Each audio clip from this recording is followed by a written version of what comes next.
비가 쏟아지는 서울의 골목길. 우산 하나 없이 젖은 교복이 몸에 달라붙은 소녀가 비틀거리며 벽에 기대어 서 있었다. 그녀의 이름은 지은. 고등학교 2학년, 17살. 손에는 찢어진 노트가 쥐어져 있었고 그 위로 빨간색 마커로 변태라는 글씨가 선명하게 새겨져 있었다. 얘야, 지은아. 너 또 이상한 소리 했어? 레즈비언 새끼. 교실에서 들려온 그 목소리가 아직도 귓가에 맴돌았다. 수민의 목소리. 반의 여왕벌, 모든 소녀들의 시기와 질투를 한 몸에 받는 미모의 소유자. 수민의 무리가 지은을 둘러싸고 비웃음 속에 밀어붙일 때 지은은 아무 말도 하지 못했다. 단지 가슴속 깊은 곳에서 피가 동결되는 듯한 고통만 느꼈다. 그날 지은은 학교 화장실에서 울음을 터뜨렸다. 거울 속 자신의 얼굴은 창백했고 눈은 붉게 부어올라 있었다. 왜 나한테만? 왜? 그녀는 속으로 중얼거렸다. 지은은 어렸을 때부터 남자아이들처럼 짧은 머리를 고집했고 스포츠를 좋아했으며 드라마 속 로맨스처럼 남자 주인공이 아닌 여주인공의 시선에 더 끌렸다. 하지만 그게 죄였다. 학교는 그런 그녀를 용납하지 않았다. 수민의 괴롭힘은 단순한 장난이 아니었다. 매일 아침 지은의 책상 위에 붙은 쪽지들. 너 같은 애는 학교에 있을 자리가 없어의 점심시간. 수민의 무리가 지은의 도시락을 엎어버리는 장면. 그리고 체육시간. 모두가 보는 앞에서 지은의 등을 밀쳐 넘어지게 하는 그 순간. 지은의 마음은 점점 무너져갔다. 집으로 돌아온 지은은 방에 틀어박혔다. 서울의 오래된 아파트, 한강이 보이는 창가. 엄마는 늦은 야간 근무로 피곤한 몸을 이끌고 들어오셨다. 지은아, 오늘 학교 어땠어? 엄마의 목소리는 항상 따뜻했지만 지은은 대답할 수 없었다. 괜찮아, 엄마. 그냥 피곤해서. 그녀는 거짓말을 했다. 한국의 가족 문화에서 아이의 고통은 부모의 짐이 된다. 지은은 그 짐을 지고 싶지 않았다. 대신 그녀는 베개를 끌어안고 조용히 울었다. 밤하늘에 별이 없던 그날, 지은은 처음으로 자살이라는 단어를 떠올렸다. 하지만 창밖 한강의 물소리가 그녀를 붙잡았다. 아직 포기할 수 없어. 며칠 후, 괴롭힘은 절정에 달했다. 학교 축제 준비 기간, 지은은 반대표로 무대 뒤에서 조명을 담당했다. 수민은 무대 위에서 춤을 추며 환호를 받았고, 지은은 그 그림자를 지켰다. 공연 중간, 수민의 무리 중 하나가 지은의 전기 스위치를 건드렸다. 갑자기 조명이 꺼지며 무대가 어둠에 휩싸였다. 관중들의 비명 속 수민의 날카로운 목소리가 울렸다. 지은. 내가 한 짓이야? 이 미친년. 지은은 무대 아래로 끌려 내려와 때리기 직전이었다. 선생님의 개입으로 겨우 멈췄지만 그날 지은은 학교를 그만두기로 결심했다. 이제 끝이야. 시간이 흘렀다. 5년 후, 지은은 22. 이제 그녀는 서울의 작은 카페에서 바리스타로 일했다. 대학은 포기하고 자격증을 따며 홀로 버텨온 나날들. 머리는 어깨까지 길게 기르고 옷차림은 부드러운 파스텔 톤으로 변했다. 하지만 마음속 상처는 여전했다. 카페는 한옥 스타일로 리모델링된 곳, 종로의 골목에 숨어 있었다. 손님들은 주로 관광객과 직장인들. 지은은 커피를 내리며 미소를 지었지만 그 미소 뒤에는 여전히 그림자가 드리워져 있었다. 어느 가을 오후, 비가 다시 내리기 시작했다. 카페 문이 열리며 젊은 여자가 들어왔다. 긴 코트에 우산을 털며 그녀는 창가 자리에 앉았다. 이름은 민지. 25, 패션 잡지 에디터. 지은은 그녀의 주문을 받으며 순간 멈칫했다. 민지의 얼굴은 익숙했다. 수민의 얼굴과 닮아 있었다. 수민의 언니. 어렴풋이 기억 속에서 떠오르는 그 이름. 아메리카노 한 잔요. 민지의 목소리는 부드러웠다. 지은은 떨리는 손으로 커피를 만들었다. 여기요. 그녀가 잔을 건네자 민지의 눈이 지은을 스쳤다. 고마워요. 비 오는 날 커피가 제일 좋죠. 그날 이후 민지는 매일 카페에 왔다. 처음에는 우연처럼, 점점은 습관처럼. 지은은 그녀의 이야기를 들었다. 민지는 서울의 패션 업계에서 일하며 가족의 기대를 저버리지 않으려 애쓰는 삶을 살았다. 우리 집안은 전통이 강해요. 엄마는 항상 여자는 결혼해서 안정된 삶을 살아야 한다고 하시죠. 민지의 말에 지은은 고개를 끄덕였다. 한국 사회의 압박, 결혼과 출산의 강요. 지은 자신도 그 무게를 느꼈다. 대화가 깊어질수록 지은의 마음은 열리기 시작했다. 민지의 웃음은 따뜻했고 눈빛은 이해하는 듯했다. 한 번은 민지가 카페를 찾지 않았다. 지은은 불안에 떨었다. 왜 갑자기? 다음 날 민지가 돌아왔을 때 그녀의 눈은 붉었다. 미안해요. 가족 일로. 피곤했어요. 민지는 수민의 이야기를 꺼냈다. 여동생이 최근 회사에서 잔려고생 중이라고. 지은의 가슴이 철렁 내려앉았다. 수민. 그 이름이 다시 떠올랐다. 수민 씨, 괜찮으시겠어요? 지은의 목소리가 떨렸다. 민지는 고개를 저었다. 그 애가 어렸을 때부터 고약했어요. 학교에서 친구들 괴롭히고 집에서도 말썽이었죠. 나 때문에 더 미안해요. 언니로서 제대로 챙기지 못한 것 같아요. 지은은 그 말을 듣고 입을 다물었다.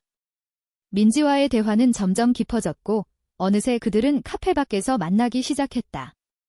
한강공원 산책, 명동의 거리 음식, 그리고 가끔은 민지의 아파트에서 와인 한 잔. 지은은 민지의 손을 잡는 순간 세상이 멈춘 듯했다. 민지 씨, 나 당신이 좋아요. 비가 그친 밤, 지은의 고백. 민지는 놀라지 않았다. 오히려 그녀의 손을 더 세게 쥐었다. 나도. 지은아. 처음 봤을 때부터. 하지만 그 사랑은 시작부터 그림자가 드리워져 있었다. 수민의 그림자. 사랑은 조용히 피어났다. 지은과 민지의 만남은 서울의 사계절처럼 가을의 낙엽에서 겨울의 눈까지 이어졌다. 그들은 종로의 한옥 카페를 넘어 인사동의 골목길을 걸었다. 민지는 지은의 손을 잡고 전통 찻집에 데려가 차를 마시며 이야기를 나눴다. 한국 차는 마음을 달래주지. 엄마가 어렸을 때부터 가르쳐 주신 거야. 민지의 말에 지은은 미소 지었다. 그녀의 가족은 전통을 중시했다.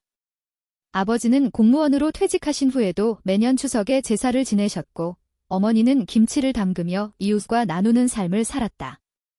민지는 그 문화 속에서 자랐지만 마음속으로는 자유를 갈망했다.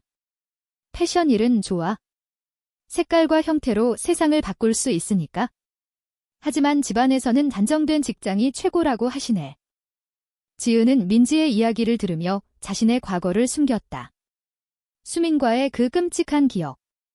대신 그녀는 현재의 삶을 공유했다. 카페에서의 작은 에피소드, 손님들의 미소, 그리고 비 오는 날 창가에 앉아 책을 읽는 시간. 나 어렸을 때부터 책이 친구였어. 특히 한국 소설들. 박완서 선생님의 글처럼 여성의 고독을 다루는 것. 민지는 고개를 끄덕였다.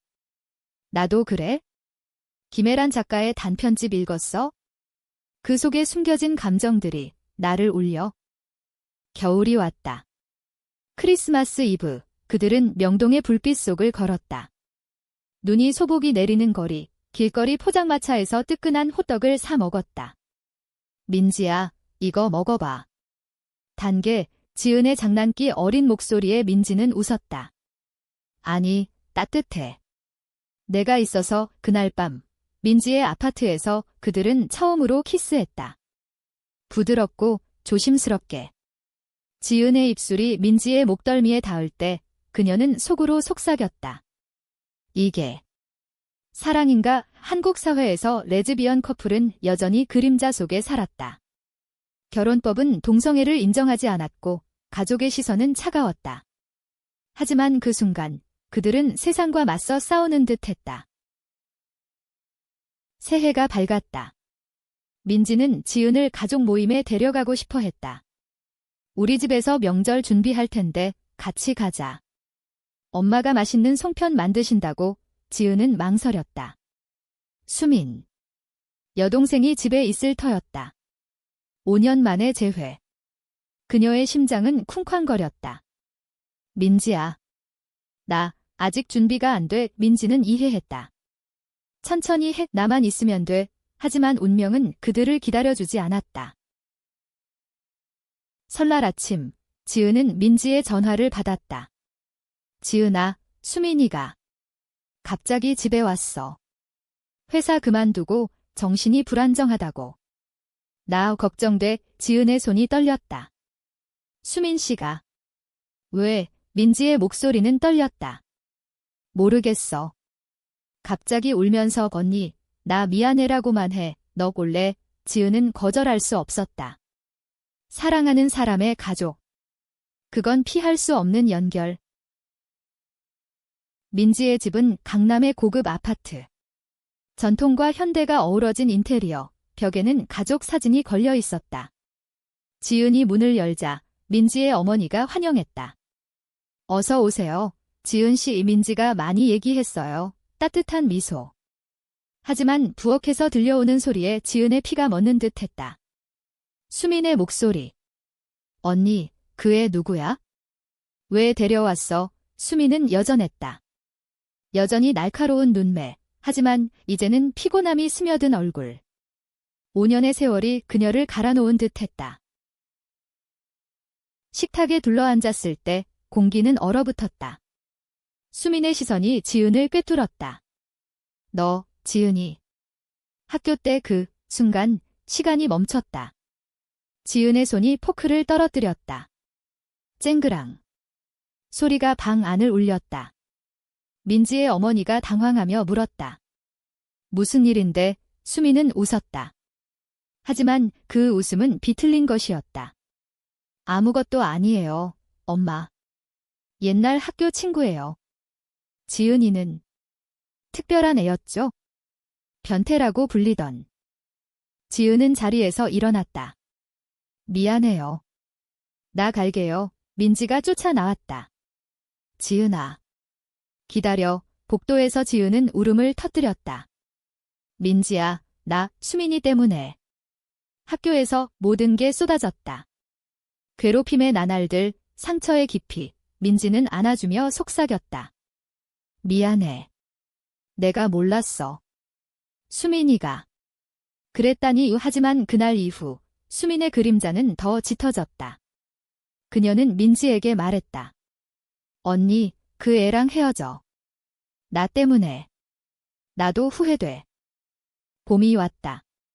벚꽃이 피는 시기, 지은과 민지의 사랑은 시험대에 올랐다. 수민은 민지의 직장에 찾아와 소란을 피웠다. 언니가 레즈비언이라고? 가족 망신이야. 동료들의 시선 속 민지는 수민을 달랬다. 그만해, 수민아. 너도 아파. 하지만 수민의 고통은 깊었다. 그녀 자신도 회사에서 성희롱을 당하며 무너진 상태였다. 난 언니처럼 강하지 않아? 학교 때 지은이를 괴롭힌 게 후회돼. 그런데 왜 이제 와서? 지은은 민지의 아파트에서 그 광경을 목격했다. 수민이 무릎 꿇고 울며 미안해, 지은아 라고 외치는 순간. 지은의 마음은 갈기갈기 찢어졌다. 용서, 복수, 사랑. 그녀는 문을 나섰다. 비가 다시 내리는 서울거리. 이게 우리의 운명인가? 비가 그친 후 지은은 혼자 한강 다리를 건넜다. 바람이 차가웠고 강물은 검게 출렁였다. 5년 전에 그 밤이 떠올랐다. 학교를 그만두고 집에 틀어박힌 날들. 엄마의 걱정 어린 눈빛, 그리고 친구라고 믿었던 소녀들의 배신. 수민의 괴롭힘은 단순한 폭력이 아니었다. 그것은 지은의 정체성을 부정하는 칼날이었다. 레즈비언. 그게 뭐가 나빠? 지은은 속으로 외쳤지만 당시에는 목소리를 낼 용기가 없었다. 한국의 학교 문화, 집단 따돌림의 공포. 뉴스에서 자주 나오는 청소년 자살 사건들. 지은은 그 끝자락에 서 있었다. 이제 민지와의 사랑이 그 상처를 건드렸다. 지은은 카페로 돌아와 커피 머신을 닦으며 생각했다. 민지야. 너까지 잃을 수 없어. 그날 저녁, 민지의 메시지가 왔다. 지은아, 만나자. 이야기할 게 있어. 그들은 익선동의 작은 바에서 만났다. 네온 사인이 번쩍이는 골목, 재즈 음악이 흘러나오는 곳. 오민지는 지은의 손을 잡았다. 수민이가 모든 걸 털어놨어. 학교 때 내게 한 짓, 나에 충격받았어. 그런데 왜 이제야? 수민의 고백은 충격이었다. 그녀는 민지에게 편지를 썼다. 언니, 지은이를 괴롭힌 건 나의 질투였어. 나도 여자애한테 끌렸는데 그걸 부정하고 싶었어. 그래서 지은이를 타겟으로 삼았어. 미안해, 레즈비언. 수민 자신도 그 정체성을 숨기며 살았다. 회사에서 상사의 손길에 시달리다 해고된 후 모든 게 무너졌다. 나 언니처럼 용감하지 않아. 지은이를 해친 대가로 이제 나 자신을 해치고 있어? 민지는 울었다. 지은아, 나 어떻게 해야 할까? 수민이를 버릴 수 없어. 그런데 너도. 지은은 민지의 뺨을 닦아주었다. 민지야, 사랑은 선택이 아니야. 우리는 함께 싸워야 해. 그날 밤, 그들은 수민을 만나기로 했다. 민지의 집, 가족이 없는 밤, 수민은 소파에 웅크리고 앉아 있었다. 지은아. 나 정말 미안해. 그녀의 눈은 피곤했고 손은 떨렸다. 지은은 한참 동안 침묵했다. 과거의 고통이 되살아났다. 하지만 민지의 손이 그녀를 지탱했다. 수민 씨 왜 그랬어? 지은의 목소리는 차분했다. 수민은 고개를 들었다. 나 무서웠어. 내가 나처럼 느껴서. 학교에서 레즈 소문이 돌면 우리 둘 다 끝장이야. 그래서 먼저 공격한 거야? 내 도시락 없고 쪽지 붙이고. 나쁜 년이었어. 눈물이 흘렀다. 지은은 그 눈물을 보았다. 공감이 싹 텄다. 한국 사회의 편견, LGBT에 대한 무지. 수민도 피해자였다. 나 용서할 수 있을까? 지은은 속으로 물었다. 민지가 말했다. 언니로서 수민아를 도와줄게. 하지만 지은이를 아프게 하면 안 돼. 셋은 밤새 이야기했다. 수민의 고백은 길었다. 어렸을 때 부모의 기대 속에서 자란 아빠. 엄마는 항상 좋은 집안 딸이 되라고 하셨어. 결혼, 아이. 그런데 나 그게 싫었어. 지은은 자신의 이야기를 꺼냈다. 학교에서의 고독, 자살 충동, 그리고 홀로 버텨온 5년. 나도 무서웠어. 하지만 이제 민지를 만났으니까. 대화 끝에 수민은 무릎 꿇었다. 지은아, 제발. 용서해줘. 나 변화할게. 그 후 관계는 미묘하게 변했다. 수민은 카페에 찾아와 일자리를 구했다. 지은 씨, 나 여기서 일할래. 속죄로 지은은 망설였지만 민지의 부탁으로 허락했다. 수민의 손놀림은 서툴렀지만 성실했다. 손님들에게 어서 오세요 라고 인사하는 그녀의 목소리는 떨렸지만 점점 안정되었다. 지은은 멀리서 지켜보았다. 이게 치유인가? 여름이 다가왔다. 더운 날씨 속 그들은 함께 제주도로 여행을 떠났다. 민지의 제안이었다. 우리 셋이 가자. 가족처럼 제주도의 푸른 바다, 검은 현무암. 그들은 해변에서 맥주를 마시며 웃었다. 수민은 지은에게 말했다. 고마워. 너 덕분에 나 자신을 볼 수 있게 됐어. 지은은 미소 지었다. 나도. 민지 덕분에. 하지만 평화는 오래가지 않았다.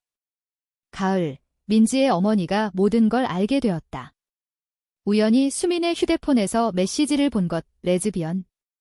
민지야, 너 어떻게? 어머니의 분노는 폭풍이었다. 전통 가정의 수치. 집에서 쫓아내. 수민이도. 민지는 울며 말했다. 엄마, 사랑이에요. 진짜 사랑이. 지은은 그 광경을 피해 집으로 돌아왔다. 가슴이 찢어지는 고통. 어머니의 분노는 가족을 갈라놓았다. 민지의 집은 전쟁터가 되었다. 너 같은 애가 우리 집 딸이야? 이웃들이 알면 어떡해. 한국의 체면 문화, 가족의 명예. 어머니는 매일 울며 민지를 설득했다. 남자 만나. 결혼해. 그럼 다 용서할게. 수미는 중재하려 했지만 오히려 비난을 받았다. 너 때문에. 내가 이상한 소문 퍼뜨려서. 수미는 다시 무너졌다. 병원에 입원할 정도의 우울증. 지은은 병실 문밖에서 기다렸다. 민지야. 나 때문에. 민지는 지은을 포기하지 않았다. 아니야. 우리 사랑은 진짜야. 그들은 비밀리에 만났다. 홍대 거리의 클럽, LGBT 커뮤니티가 모이는 곳, 음악 소리 속에서 춤을 추며 지은은 자유를 느꼈다. 여기서는 숨길 게 없어. 민지는 속삭였다. 결혼하자. 법은 아니지만 우리만의 서약. 그들은 작은 반지를 샀다. 은빛, 한글 사랑이 새겨진. 하지만 배신의 그림자가 드리워졌다. 수민이 퇴원한 후 그녀는 민지의 비밀을 어머니에게 모두 털어놓았다. 언니가 지은이랑 같이 산대요. 나 못 참겠어요. 왜? 수민의 마음속 질투가 다시 피어났다. 지은과의 화해는 표면적이었고 깊은 곳에서 그녀는 여전히 두려웠다. 언니가 행복하면 나도 불행해. 배신의 순간 민지의 어머니는 지은의 카페로 찾아왔다. 너 우리 민지 버려. 돈 줄게. 뭐든. 손에 쥔 지폐 뭉치. 지은은 차갑게 웃었다. 아줌마, 사랑은 돈으로 안 돼요. 소란이 컸다. 카페 주인이 지은을 해고 위기에 몰았다. 고객 불만이야. 미안하지만 지은은 짐을 쌌다. 길바닥에 서서 그녀는 울었다. 민지야. 이게 끝인가? 민지는 달려왔다. 지은아. 나랑 같이 살아. 내 아파트로. 하지만 어머니의 압박은 거셌다. 민지야, 직장 그만둬. 가족 끊을 거면 가. 민지는 선택의 기로에 섰다. 고조는 겨울에 왔다. 크리스마스 파티, LGBT 모임에서 지은과 민지는 손을 잡고 참석했다. 하지만 수민이 나타났다. 술에 취해. 언니. 왜 나 버려? 그녀의 외침이 모임을 어지럽혔다. 싸움으로 번졌다. 누군가 수민을 밀치자 그녀는 넘어져 머리를 부딪혔다. 병원으로 실려간 수민. 의사는 말했다. 자살 시도 흔적이 있어요. 정신과 상담 필요해. 민지는 병실에서 무너졌다. 지은아. 수민이가 나 때문에. 지은은 안아주었다. 우리 모두 아파. 하지만 포기하지 마. 그날 지은은 결심했다. 용서의 길을 걷자. 수민의 병실에서 그녀는 말했다. 수민 씨, 나 너를 미워했어. 하지만 이제 이해해. 우리 같은 사람이야. 함께 살아가자. 수민의 눈물이 흘렀다. 고마워. 지은아. 하지만 배신의 상처는 깊었다. 민지는 어머니와 대면했다. 엄마, 저 사랑해요. 지은이를. 어머니는 처음으로 침묵했다. 오랜 대화 끝에 내가 행복하면? 그걸로 돼서. 작은 변화. 하지만 충분했다. 새해가 밝았다. 변화의 바람이 불었다. 수민은 상담을 받으며 회복했다. 지은의 카페는 새 주인을 찾았지만 그녀는 새로운 직장을 구했다. 작은 출판사, LGBT 소설을 다루는 곳. 내가 쓴 이야기. 출간하자 편집장의 말에 지은은 눈물을 글썽였다. 그녀의 일기. 학교 시절의 고통과 사랑의 여정을 담은 책. 제목, 숨겨진 꽃. 민지는 가족의 지지를 얻었다. 어머니는 조용히 지은을 인정했다. 민지야, 조심히 살아의 추석 모임에서 지은은 처음으로 가족 식탁에 앉았다. 송편을 빚으며 웃음소리가 터졌다. 수미는 지은에게 말했다. 언니와 행복해. 나 응원할게. 치유의 시작. 하지만 고조는 아직 끝나지 않았다. 봄, 민지의 직장에서 스캔들이 터졌다. 누군가 수민의 옛 동료가 그들의 관계를 폭로했다. 온라인에 사진이 올라갔다. 유명 에디터 레즈 커플, 악플의 홍수. 변태 새끼들, 한국 문화 망치는 연. 민지는 직장에서 압박을 받았다. 사과문 써, 아니면 지은은 민지를 지켰다. 함께 싸워. 우리 목소리를 내자. 그들은 인터뷰를 했다. 작은 LGBT 매체에서. 사랑은 성별이 아니에요. 한국 사회가 변해야 해. 그들의 이야기는 퍼졌다. 지지와 비난 속 시위가 일어났다. 서울 광화문에서 무지개 깃발을 든 사람들. 지은과 민지는 앞줄에 섰다. 수민도 왔다. 언니, 지은아. 나도. 여름, 책이 출간되었다. 베스트셀러. 독자들은 울었다. 나도. 비슷한 고통을 겪었어. 지은의 메시지는 퍼졌다. 하지만 배신의 최후가 왔다. 수민의 옛 연인이 복수로 민지의 비밀을 팔아넘겼다. 수민이가 지시했어, 거짓. 수민은 다시 무너졌다. 나 왜 항상. 민지는 수민을 안았다. 믿어. 너 아니야. 조사 끝에 진범이 드러났다. 수민은 무죄. 하지만 상처는 컸다. 지은은 말했다. 우리 강해졌어. 가을, 결혼식. 법적은 아니지만 작은 예식장. 한옥 스타일, 서울 외곽. 지은과 민지의 서약. 영원히 함께. 수민은 꽃다발을 들고 증인. 어머니도 왔다. 눈물 흘리며. 행복해라. 한국의 전통음악, 가야금 소리 속에서 키스. 세상은 여전히 차갑지만 그들의 사랑은 따뜻했다. 수민은 새 삶을 시작했다. 카페 오픈, LGBT 청소년 상담소. 나처럼 아픈 애들 도울게. 지은의 책은 영화화 제안 받았다. 우리 이야기, 더 많은 사람에게. 겨울, 한강에서 산책. 눈이 내리는 밤. 민지야, 고마워. 나도. 지은아, 배신과 고통을 넘어 그들은 성장했다. 한국 사회는 천천히 변한다. 하지만 사랑은 이미 승리했다. 인간적인 결말. 용서와 치유. 그들의 여정은 계속된다.